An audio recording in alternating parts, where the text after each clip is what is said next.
Hello नमस्कार दोस्तों, स्वागत है आप सबों का आपके परिवार में थिंक सेगमेंट में।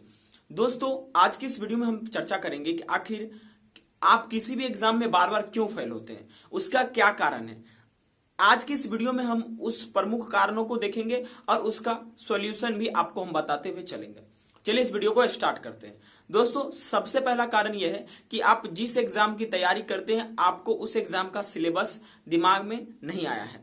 मान लीजिए कि आप सीडीएस या एनडीए की तैयारी करते हैं, अगर आप इस एग्जाम में बार बार फेल हो रहे हैं तो एक ही चीज है उस के लिए कि आपके दिमाग में सिलेबस नहीं आया है।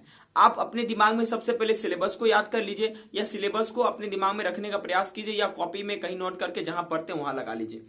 क्योंकि दोस्तों, यूपीएससी जो एग्जाम लेती है उसमें वो कट और क्लियर क्रिस्टल कह देती है कि भाई साहब, हम यही चीज पूछने जा रहे हैं, आप इसको अच्छे से तैयार कर लीजिए, आपका एग्जाम क्लियर हो जाएगा। दूसरी कारण जो दोस्तों है कि आपको टाइम नहीं मिल पाता है पढ़ने के लिए। एक ये भी कारण है फेलियर का, कि असफल होने का एक ये भी कारण है कि टाइम नहीं मिल पाना। तो टाइम अगर नहीं मिल पाता है तो अगर दोस्तों आप कोई भी काम करते हो उसके लिए 20 बार सोचते हैं तो आप अपने जिंदगी के लिए एक बार भी नहीं सोचेंगे कि हमें टाइम निकालना है।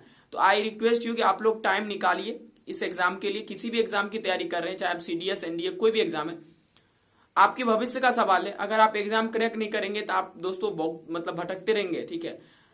तीसरा जो कारण है फेलियर का दोस्तों, वो है कि रिसोर्सेस बहुत ज्यादा अवेलेबल कर लेना।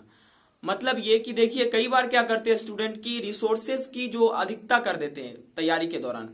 आपको रिसोर्सेस की अधिकता नहीं करना है। जब आप किसी एग्जाम की तैयारी कर रहे हैं तो उसके लिए जो प्रॉपर किताब है वही खरीदे। एग्जाम्पल के तौर पर मैं अगर बात करूं सीडीएस एग्जाम की, तो जैसे मैं उसकी तैयारी कर रहा हूं तो उसके लिए मैंने एक प्रॉपर बुक को खरीद कर रखा है और उम्मीद है कि इस बार के एग्जाम में मैं बैठूंगा तो निकाल लूंगा। ठीक है। अब वो भगवान की मर्जी है, ठीक है, क्योंकि रिजल्ट हमारे हाथ में नहीं। तो दोस्तों, आप क्या करिए कि अपने रिसोर्सेज को लिमिट रखिए। अगर आप कोई किताब पढ़ रहे हैं तो 10 किताब के अलावा आप एक ही किताब बढ़िया वाला पढ़ लीजिए।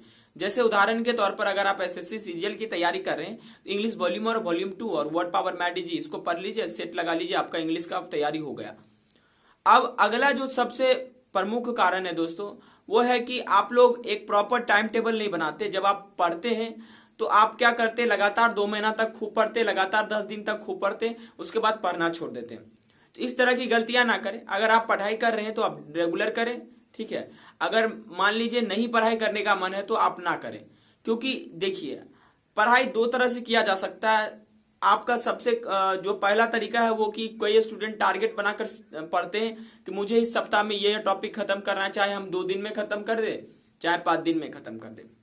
लेकिन दोस्तों, आपको उस तरह से नहीं करना। आप क्या कीजिए, एक रूटीन बना लीजिए कि हमें 1 घंटा डेली मैथ बनाना है, 1 घंटा डेली इंग्लिश बनाना है और 1 घंटा डेली जीके और जीएस पे वर्क करना है।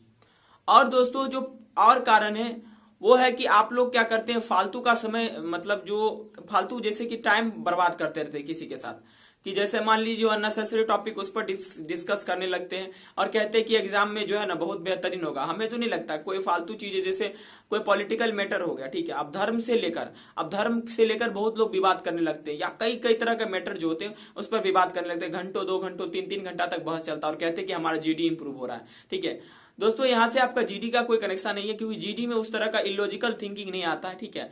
आप लॉजिकल थिंकिंग क्या करें, विकिपीडिया पे पढ़े, कुछ जो ज्ञानी व्यक्ति हैं जिनको पॉलिटिकल समझ आता है, इंटरनेशनल रिलेशन आता है कि तालिबान क्यों अफगानिस्तान पे कब्जा कर लिया, क्या प्रमुख कारण रहा है, क्या भारत का अप्रोच इसके खिलाफ क्या रहेगा, इन सभी टॉपिकों पर आप डिस्कस करें, तब जाके आपका थिंकिंग एबिलिटी डेवलप हो सकता है। तो दोस्तों, आप कोई भी एग्जाम में फेल होते हैं इसके लिए घबराए नहीं।